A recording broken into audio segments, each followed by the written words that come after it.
Assalamualaikum warahmatullahi wabarakatuh. Selamat pagi menjelang siang anak-anak ibu semuanya yang ibu sayangi. Bagaimana kabar kalian semua? Semoga selalu dilimpahi kesehatan ya. Hari ini bertemu dengan Ibu Rinda Listianti yang akan mengajar kalian tentang materi kelas 12 mengenai metabolisme. Yang mana pada pertemuan sebelumnya kalian sudah belajar mengenai pertumbuhan dan perkembangan.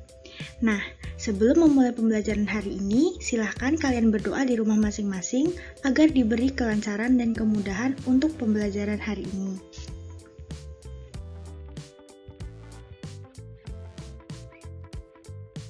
Sebelum memasuki materi pokok, Ibu akan menjelaskan tujuan pembelajaran yang akan kita capai untuk pembelajaran hari ini. Yang pertama, peserta didik dapat menjelaskan pengertian metabolisme dengan benar. Yang kedua, peserta didik dapat menjelaskan pengertian katabolisme dan anabolisme dengan benar. Yang ketiga, peserta didik dapat menyebutkan minimal satu contoh katabolisme dalam kehidupan sehari-hari dengan benar. Yang keempat, peserta didik dapat mengidentifikasi minimal 2 komponen penyusun enzim. Yang kelima, peserta didik dapat mendeskripsikan minimal 4 sifat enzim dalam proses metabolisme. Yang keenam, melalui gambar, peserta didik dapat menjelaskan minimal 2 cara mekanisme kerja enzim.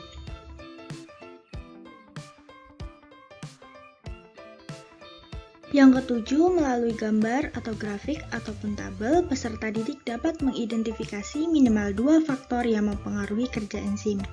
Yang kedelapan, melalui gambar, peserta didik dapat menjelaskan perbedaan dari 2 jenis zat-zat penghambat atau inhibitor dalam mempengaruhi kerja enzim.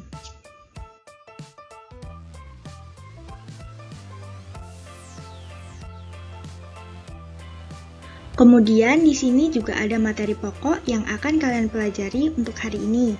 Yang pertama ada pengertian metabolisme, yang kedua ada pengertian katabolisme dan anabolisme, yang ketiga ada contoh katabolisme dalam kehidupan sehari-hari, yang keempat ada pengertian enzim, yang kelima ada komponen enzim, yang keenam ada sifat-sifat enzim, yang ketujuh ada cara kerja enzim, dan yang kedelapan ada faktor yang mempengaruhi kerja enzim.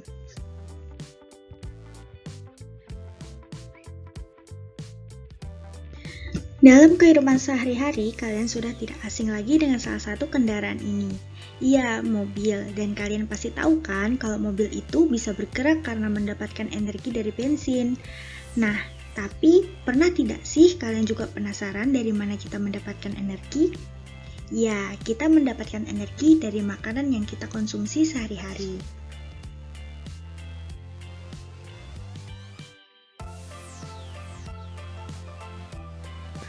Lalu, apa sih yang dapat dilakukan tubuh kita sehingga makanan yang kita makan bisa menghasilkan energi? Jawabannya, tubuh kita akan melakukan proses metabolisme. Makanan yang masuk ke dalam tubuh kita kemudian akan dicerna sedemikian rupa melalui proses-proses yang ada di dalam tubuh, yang hasilnya akan menghasilkan energi. Lalu, untuk apa sih energi yang dihasilkan tersebut? Ya untuk kita melakukan aktivitas sehari-hari, seperti berolahraga, berjalan, berpikir, bahkan tidur sekalipun. Jadi, sangat penting sekali ya energi itu untuk tubuh kita.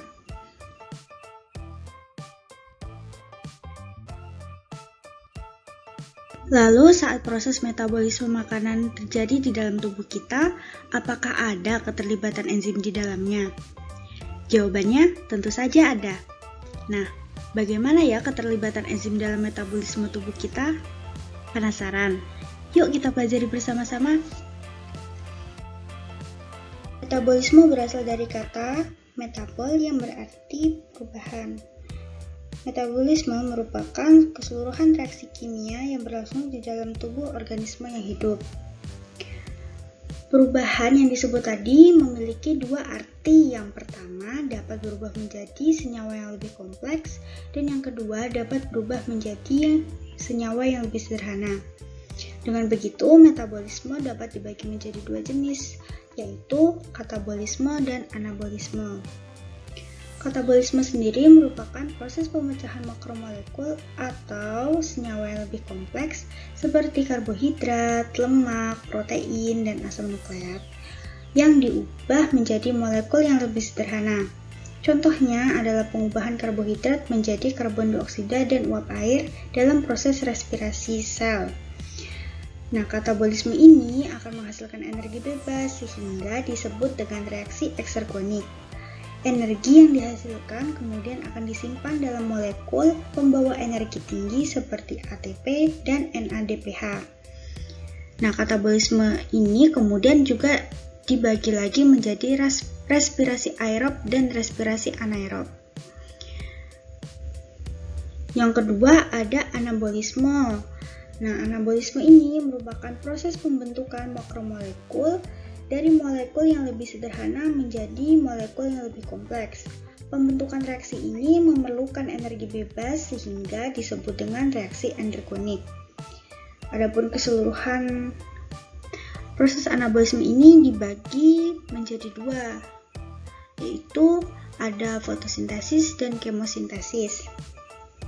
Nah, metabolisme dan anabolisme ini merupakan reaksi yang terjadi akibat keterlibatan enzim atau yang dikenal dengan reaksi enzimatis. Nah, peran serta enzim di sini yaitu untuk mempercepat reaksi atau mempercepat proses dari metabolisme yang terjadi di dalam tubuh.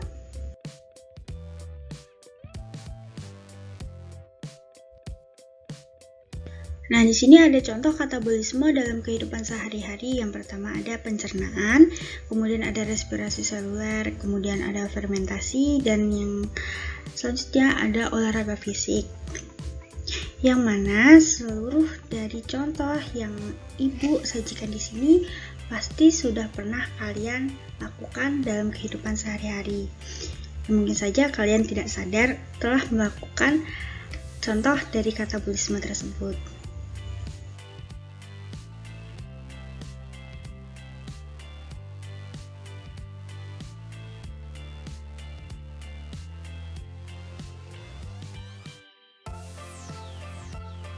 Sebelumnya telah Ibu singgung bahwa enzim ini terlibat dalam reaksi metabolisme tubuh kita. Tapi apa sih enzim ini sebenarnya? Nah, sekarang Ibu akan jelaskan mengenai pengertian enzim. Enzim merupakan senyawa organik atau katalis protein yang dihasilkan sel dalam sebuah reaksi. Enzim juga dapat dikatakan sebagai biokatalisator. Biokatalisator artinya adalah mempercepat laju reaksi biologi dengan cara menurunkan energi aktivasi yang dibutuhkan untuk berlangsungnya reaksi tersebut.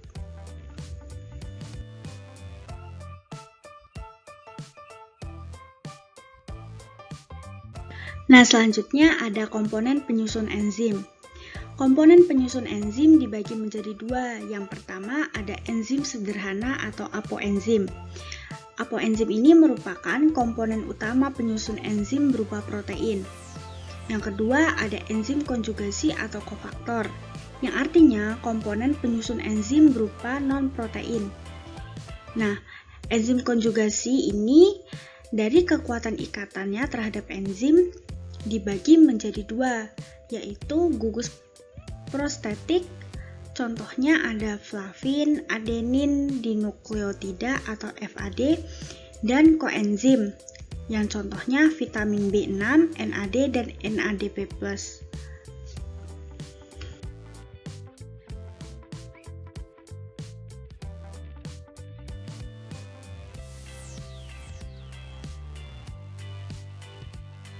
Sifat-sifat enzim yang pertama, enzim merupakan suatu protein. Maksudnya, enzim memiliki sifat yang sama dengan protein. Yang kedua, enzim merupakan biokatalisator. Maksudnya adalah enzim dapat mempercepat suatu laju reaksi metabolisme di dalam tubuh kita. Yang ketiga, enzim bekerja secara spesifik. Maksudnya adalah enzim hanya dapat bekerja pada substrat tertentu saja, namun tidak dapat bekerja pada semua substrat yang ada. Contohnya adalah enzim katalase hanya mampu menghidrolisis H2O2 menjadi H2O dan O2.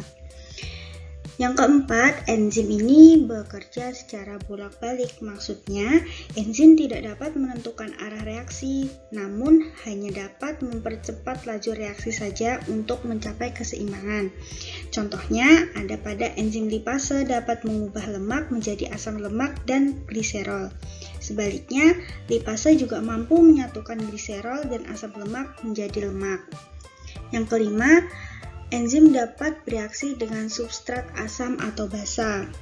Sisi aktif enzim memiliki gugus R residu dalam asam amino spesifik yang merupakan pemberi atau penerima protein yang sesuai. Kemudian enzim ini bersifat termolabil. Maksudnya, enzim ini aktivitasnya sangat dipengaruhi oleh suhu.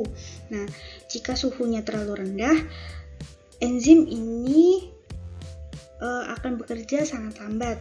Nah, semakin tinggi suhunya, maka reaksi kimia yang dipengaruhi enzim akan semakin cepat. Tapi jika suhunya terlalu tinggi, enzim ini akan mengalami denaturasi atau kerusakan. Nah, seperti protein ya. Kemudian enzim ini bersifat efisien. Nah, maksudnya enzim ini bersifat efisien ini, enzim ini berperan dalam menurunkan energi aktivasi yang diperlukan untuk keberlangsungan suatu reaksi, sehingga dapat menghemat energi yang dibutuhkan untuk memulai reaksi. Nah, yang terakhir, substrat asing dapat menghambat kerja enzim yang disebut dengan inhibitor. Nah, jadi dalam pekerjaan enzim yang mempercepat laju reaksi ini tidak selalu berjalan mulus, tapi juga ada hambatan.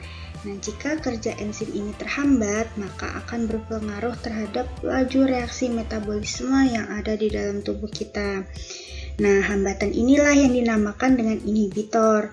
Inhibitor ini kemudian dibagi menjadi dua, yaitu ada inhibitor kompetitif dan inhibitor non-kompetitif.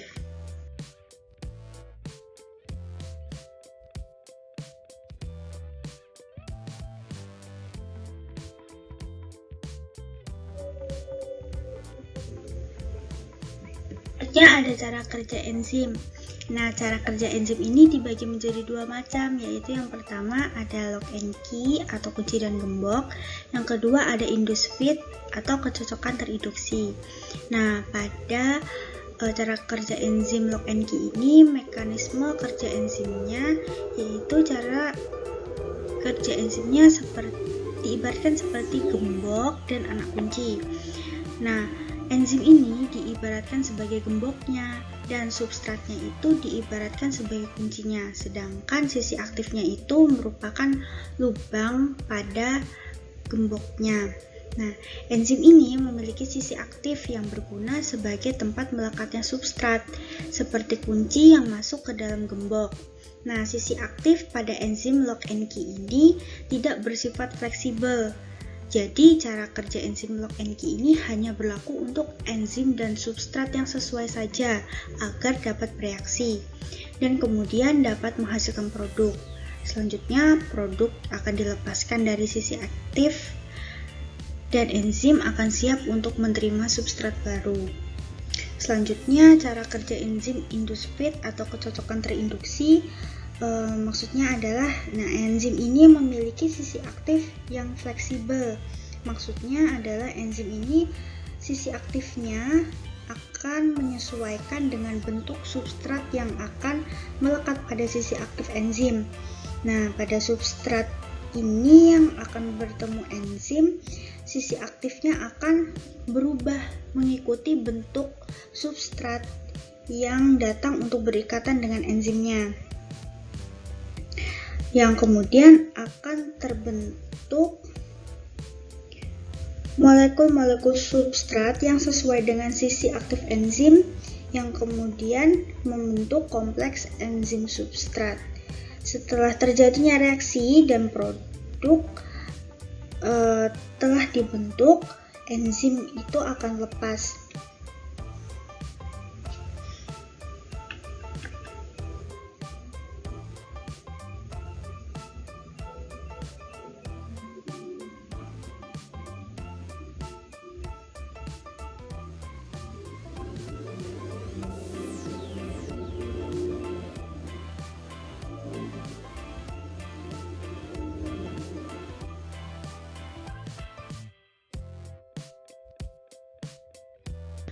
Faktor yang mempengaruhi kerja enzim ada suhu, perubahan pH, konsentrasi enzim dan substrat, aktivator, dan inhibitor enzim.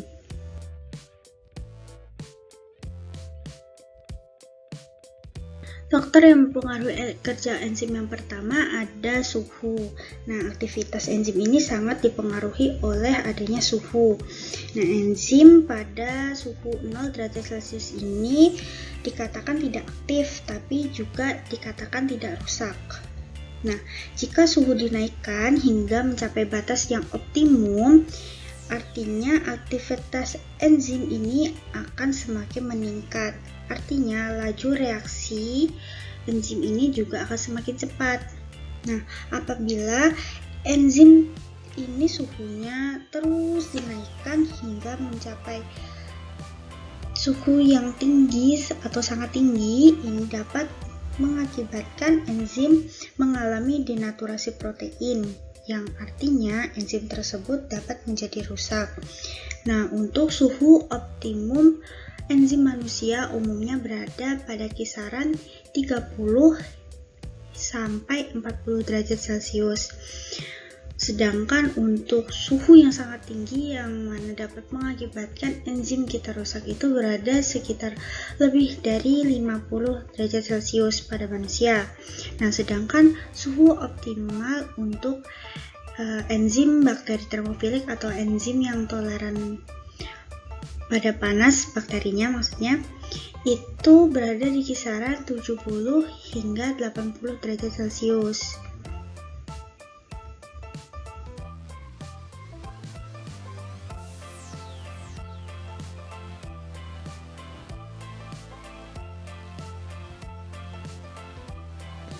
Selanjutnya, faktor yang mempengaruhi kerja enzim yang kedua ada pH atau derajat keasaman yang berubah. Maksudnya di sini adalah enzim memiliki pH optimum yang dapat bersifat asam maupun basa. Nah, sebagian besar enzim pada manusia ini memiliki pH optimum sekitar 6 hingga 8. Misalnya pada enzim tripsin yang mendegradasi protein. Namun, ada beberapa enzim yang aktif pada kondisi asam, misalnya enzim pepsin. Kemudian, perubahan pH ini dapat mempengaruhi efektivitas sisi aktif enzim yang dapat membentuk kompleks enzim substrat. Nah, selain itu, perubahan pH ini dapat mengakibatkan terjadinya proses denaturasi sehingga dapat menurunkan aktivitas enzim.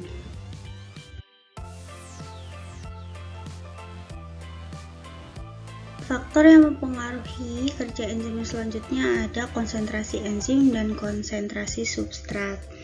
Nah, maksud dari konsentrasi enzim ini merupakan kecepatan proses metabolisme molekul substrat ini akan mengikuti konsentrasi enzim sehingga dapat mencapai kecepatan konstan.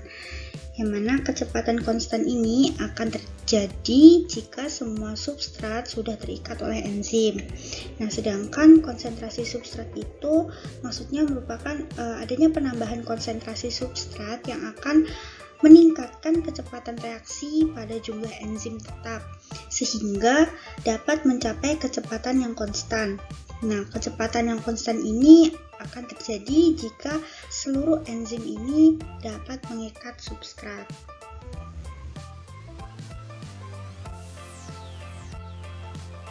Faktor yang mempengaruhi kerja enzim yang selanjutnya adalah adanya aktivator atau zat-zat pengaktif. Maksudnya di sini adalah di dalam enzim itu terdapat zat-zat kimia tertentu yang dapat meningkatkan laju kerja enzim saat membantu proses reaksi metabolisme.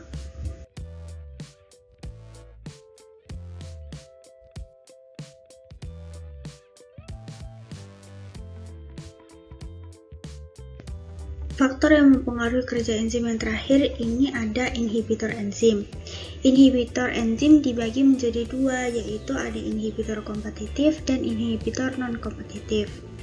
Inhibitor kompetitif adalah zat yang menghambat kerja enzim yang memiliki struktur yang mirip dengan struktur substrat. Nah, adapun cara kerjanya yaitu dengan cara bersaing atau berkompetisi untuk berikatan dengan sisi aktif enzim. Jika zat penghambat lebih dulu berikatan dengan sisi aktif enzim, substrat tidak dapat lagi berikatan dengan sisi aktif enzim.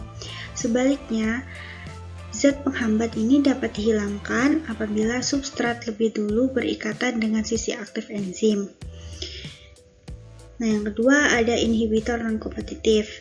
Inhibitor non-kompetitif adalah zat yang menghambat kerja enzim yang tidak melakukan kompetisi secara langsung dengan substrat untuk berikatan dengan sisi aktif enzim. Adapun cara kerjanya yaitu dengan berikatan dengan bagian luar enzim. Nah, adanya penempelan pada sisi luar enzim ini akan menyebabkan molekul enzim berubah bentuk, sehingga bagian aktif enzim ini dapat berubah dan tidak dapat berfungsi sebagaimana mestinya.